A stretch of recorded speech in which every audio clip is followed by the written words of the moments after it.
আসসালামু আলাইকুম সম্মানিত ভিউয়ার্স, জাহিদ রিয়েল ইনফো চ্যানেলে আপনাদেরকে স্বাগতম। আবারও নতুন একটি ভিডিও নিয়ে আপনাদের মাঝে হাজির হলাম। আমি জাহিদুল ইসলাম জাহিদ কুয়েত থেকে। আপনাদের মাঝে খুবই গুরুত্বপূর্ণ ভিসার আপডেট নিয়ে আমি হাজির হলাম। প্রতিনিয়ত আপনারা কমেন্ট করে থাকেন যে ভিসার আপডেট দেন ভাই, যার কারণে আমি আপনাদের মাঝে ভিসার আপডেট প্রতিনিয়তই দিয়ে থাকি। একদিন ২ দিন পর পরই আমি আপনাদেরকে কুয়েতের ভিসার আপডেটগুলো দিয়ে থাকি।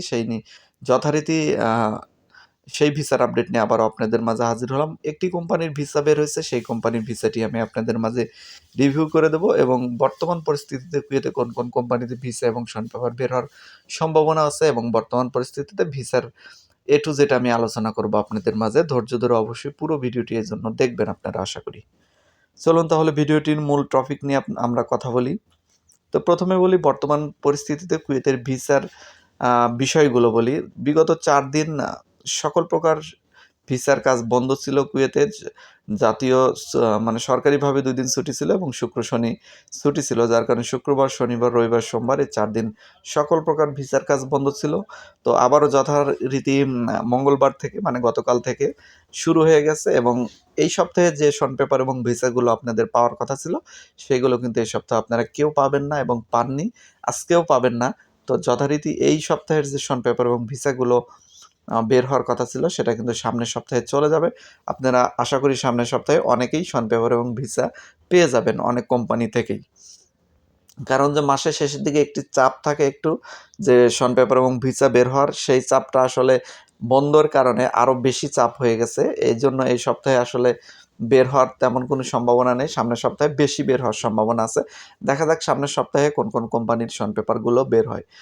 তবে ক্লিনার কোম্পানিগুলোর যারা অপেক্ষা করতেছেন, বিশেষ করে তানজিবকো, আল ফয়সাল, পিসাইট, Abdul Hamid, national, GM, UFM বা আরও যে ওয়েলাল নসিব সহ আরও যে কোম্পানিগুলো আছে, সেই কোম্পানিগুলোর উদ্দেশ্যে বলতেছি, যারা এখানে পাসপোর্ট জমা দিয়েছেন তাদের উদ্দেশ্যে বলতেছি, সামনের সপ্তাহে তাদের তেমন কোনো সম্ভাবনা নেই কোনো শন পেপার এবং ভিসা পাওয়ার।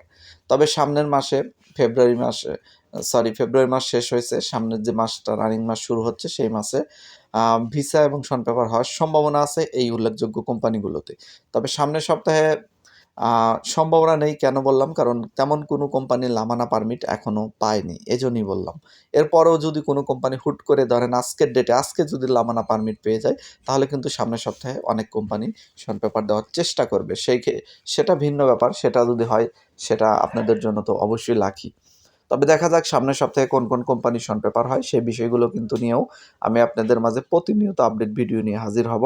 অবশ্যই এজন্য চ্যানেলের সাথে থাকবেন, সাবস্ক্রাইব করে পাশে থাকবেন। যারা নতুন এসেছেন তারা অবশ্যই সাবস্ক্রাইব করে দেবেন এবং লাইক, কমেন্ট, শেয়ার করে দেবেন। তো চলুন এবার ভিডিওটির একটি ভিসা রিভিউ আপনাদেরকে দিয়ে দেই এবং ভিসা রিভিউ শেষে আবারও কুয়েতের ভিসার কিছু বিষয় নিয়ে আমি আপনাদের মাঝে কথা বলব। প্রিয় বন্ধুরা, আমি আবারও আপনাদের মাঝে একটি ভিসা রিভিউ নিয়ে আসলাম এবং ভিসাটি গতকালকেই আমি পেয়েছি, আমাকে পাঠানো হয়েছে রিভিউ করার জন্য। তো আমি প্রথমে বলি আপনাদেরকে এই ভিসাটি আসলে কী কাজের উপর বের হয়েছে সেই বিষয়টি। এটা একটি কৃষিকাজের ভিসা, মানে মাজরা ভিসা। কুয়েতের কৃষিকাজের ভিসাগুলোকে মাজরা ভিসা বলা হয়। তো যে ভাইয়েরা কৃষিকাজের ভিসার জন্য আবেদন করেছেন তাদের সবার দৃষ্টি আকর্ষণ করছি। মাজরা ভিসা এবং কৃষিকাজের ভিসা কিন্তু কুয়েতে টুকটাক বের হচ্ছে। অনেকেই বলে এই ভিসাগুলো নাকি বের হয় না, বন্ধ আছে। তাদের উদ্দেশ্যে বলতেছি, দেখেন এই যে একটি ভিসা আমি কিছুদিন আগেও কিন্তু আপনাদের ভিসা রিভিউ দিয়েছিলাম কৃষিকাজের উপর, মাজরা ভিসার। তো বের হচ্ছে কিন্তু সংখ্যাই খুবই কম। সত্যি যতটুকু বের হওয়ার কথা, যতটুকু চাহিদা বাংলাদেশের ভিসা, সেই তুলনায় একদম অনেক কম বের হচ্ছে। যার কারণে অনেকের চোখে পড়ে না, অনেকেই মনে করেন ভিসাগুলো বন্ধ আছে কুয়েতের, এই ভিসাগুলো আপাতত হচ্ছে না। কিন্তু হচ্ছে কম সংখ্যায়। আমি এখন আপনাদের মাঝে কথা না বেড়ে ভিসা রিভিউতে যাচ্ছি। দেখি যে ভাইটি ভিসা পেয়েছেন তার ভিসার ক্যাটাগরি কী এবং এই ভিসাতে কী কী সুযোগ সুবিধা আছে, এগুলো আমি আপনাদেরকে বলবো। তো প্রথমে বলি ভিসাটির ডেট বলি, দেখেন 22/2/2024, 22শে ফেব্রুয়ারি এই ভিসাটি অফিসে প্রুফ হয়েছে, মানে অফিস থেকে বের হয়েছে, ওনার হাতে পৌঁছাতে 2-1 দিন সময় লেগে গেছে। যেটা গুরুত্বপূর্ণ সেই পয়েন্টটি হতেছে, দেখেন 21/5/2024 এই তারিখের ভিতর কিন্তু আপনাকে অবশ্যই কুয়েত আসতে হবে। যে ভাইটি ভিসা পেয়েছেন তার দৃষ্টি আকর্ষণ করছি। আপনি অবশ্যই 21/5/2024 এর ভিতর কিন্তু কুয়েতে থাকতে হবে। এর ১ ঘন্টা পরেও যদি আপনি কুয়েত আসেন, এয়ারপোর্ট থেকে কিন্তু আপনাকে ঢুকতে দেওয়া হবে না। অতএব অবশ্যই অ্যাম্বাসি অথবা দালাল যার মাধ্যমেই না ভিসা প্রসেসিং করে থাকেন না কেন, আপনি চেষ্টা করবেন এই মেয়াদের ১ সপ্তাহ আপাতত আগে, মানে ১৫-১৬ তারিখের ভিতরেই যেন কুয়েত আসতে পারেন। এরকম একটা কাজের মানে আসার জন্য চেষ্টা করবেন। এর আগে যদি আসতে পারেন তাহলে তো আরও ভালো। তো যারা ভিসা পান তাদের সবার উদ্দেশ্যেই এটা যে আপনাদের যে মানে এখানে যে ২য় যে ডেটটি থাকে সেটা অবশ্যই মানে ওভার করবেন না। ওভার করলে কিন্তু সমস্যা হয়ে যাবে, ভিসা বাতিল হয়ে যাবে। তো এরপরে গুরুত্বপূর্ণ আমি পয়েন্ট আপনাদের বলতেছি। যে ভাইটি ভিসা পেয়েছেন তার নাম আল আমিন। তো এর জাতীয়তায় দেখেন বাংলাদেশ। এই যে জাতীয়তা মানে বাংলাদেশীদের ভিসা, পুরুষ। আর এই ভিসাটির যে কাজের ধরন দেখেন, পেশা, স্পন্সর, একটা ইংরেজিতে ছিল, একটা আরবিতে ছিল, ২ টাই অনুবাদ হয়েছে। আসলে এটার কোনো নির্দিষ্ট কোনো কাজের উপর ওনাকে ভিসাটি দেওয়া হয়নি। মানে কৃষিকাজের উপর, কৃষি খামারে ওনাকে ভিসাটি দেওয়া হয়েছে। যেকোনো কাজ ওনাকে দিতে পারে ওখানে। এটা যে কৃষি খামারের ভিসা সেটাকে আমি আপনাদেরকে প্রমাণ করে দিচ্ছি। দেখেন পুরো নাম, এই দেখেন।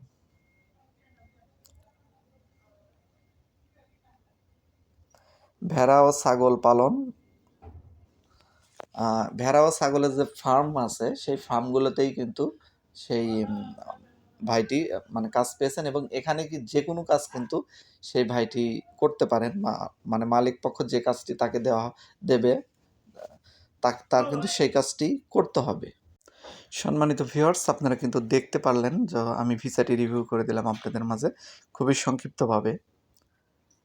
আশা করি বিষয়টি আপনাদের কাছে ক্লিয়ার হয়েছে এবং যে ভাইটি ভিসা পেয়েছেন তার কাছেও আশা করি ক্লিয়ার হয়েছে। তো যারা নতুন মানে শন পেপার পাবেন এবং ভিসা পাবেন, যদি আপনারা চান আমি চেক করে দেই, রিভিউ করে দেই, সেক্ষেত্রে আপনারা হোয়াটসঅ্যাপ নাম্বার চাইতে পারেন। আমি আপনাদের হোয়াটসঅ্যাপ নাম্বারটি দিয়ে দেব। এখন আমি আপনাদের মাঝে যে ভিসাটি রিভিউ করে দিচ্ছি সেটা কৃষিকাজের ভিসা এবং মাজরা ভিসা। এটা অবশ্যই আপনারা সবাই অলরেডি জেনে গেছেন। তো কৃষি খাতেও কিন্তু ভিসা এবং মাজরা ভিসা হচ্ছে। মাতামের ভিসাগুলো হচ্ছে মানে খাবার ডেলিভারি যেতে যারা জমা দিয়েছেন তাদেরও কিন্তু টুকটাক ভিসা হচ্ছে এবং আপনারা আসলে যে ভিসাগুলো বের হচ্ছে এটা আপনারা প্রতিনিয়ত তথ্য রাখুন, খোঁজখবর রাখুন। আপনারা তাহলে কি আপনাদের এখান থেকে উপকার হবে। কি উপকার হবে আমি আপনাদেরকে বলে দিচ্ছি। সেটা হতেছে আপনারা আ আপনাদের যে পরিচিত যে দালাল বা এজেন্সি আছে তাদেরকে চাপ দিতে পারবেন যে ভাই আসলে আম আম আপ এই কোম্পানিতে শন পেপার এবং ভিসা হচ্ছে আমাদের কেন দিচ্ছে না, কেন হচ্ছে না? এই বিষয়গুলো উল্লেখ করে রেফারেন্স সহকারে আপনারা যখন কথা বলবেন তখন আপনাদেরকে আর ভুলভাল তারা বুঝাতে পারবে না যে কুয়েতের এই সমস্যা, সেই সমস্যা, এইজন্য ভিসা হচ্ছে না। আসলে তাদের যে কাজের ব্যর্থতা আছে সেখানেই তারা আ স্বীকার করতে বাধ্য হবে। এজন্য প্রতিনিয়ত আপনারা ভিডিওগুলো দেখবেন কোন কোম্পানির শন পেপার বের হচ্ছে, ভিসা বের হচ্ছে। এটা আপনারা জানলে আপনাদেরও একটা ধারণা থাকবে। তো বর্তমান পরিস্থিতিতে আরও একটি গুরুত্বপূর্ণ টপিক আছে, সেটা হচ্ছে রেস্টুরেন্ট এবং হোটেল ভিসা। 5 স্টার হোটেল সম্পর্কে অনেকেই প্রশ্ন করে থাকেন যে ভিসাগুলো বের হবে কিনা? আসলে ভাই 5 স্টার যে হোটেলের ভিসাগুলো আছে এটা হলো প্রাইভেট সেক্টরের আন্ডারে। প্রাইভেট সেক্টরের আন্ডারে যে ভিসাগুলো থাকে সেই ভিসাগুলো আসলে লামানা পারমিট পাওয়া অনেকটাই কঠিন হয়ে যায় এবং অনেকটা কঠিন হওয়ার কারণে তারা কিন্তু লামানা পারমিট সহজে পাচ্ছে না এবং লামানা পারমিট না পাওয়ার কারণে কিন্তু এখন পর্যন্ত সেই কোম্পানিগুলোতে এখন কোনো প্রকার শন পেপার এবং ভিসা হচ্ছে না। টোটাল কথা হলো যে মালিকানা যে দোকানগুলো আছে আসলে বাংলাদেশীদের জন্য এখানে আলাদা মার্কেট আছে কুয়েতে, সেটাকে অতানিয়া বলা হয়। তো একদম সিটির মাঝামাঝি মার্কেটটি। তো অতানিয়া মার্কেটে কিন্তু ওখানে যারা আছেন দোকানের কর্মচারী থেকে শুরু করে মালিক সবাই প্রায় বাঙালি, মালিকও বাঙালি। তাদের যে কর্মচারীগুলো আছে তারাও বাঙালি। ওখানে আমি দেখছি অনেক লোক সংখ্যা মানে লোক ঘাটতি আছে। ওখানে আমি অনেক ভাইদের সাথে কথা বলছি। তারা বাংলাদেশ থেকে লোক নিয়ে আসার চেষ্টা করতেছে। কিন্তু লামানা জটিলতার কারণে কিন্তু তারা পারমিট সহজে পাচ্ছে না। তবে যেহেতু তাদের দোকানের ভিসা, আর দোকানের ভিসার লামানা পারমিট পাওয়া অতটা জটিল না, যতটা জটিল কোম্পানির ক্ষেত্রে। কোম্পানির ক্ষেত্রে অনেক ইনকোয়ারি হয়, অনেক তদন্ত হয়, তারপরে লামানা পারমিট দেওয়া হয়। আর দোকানের তেমন কোনো ইনকোয়ারি নেই।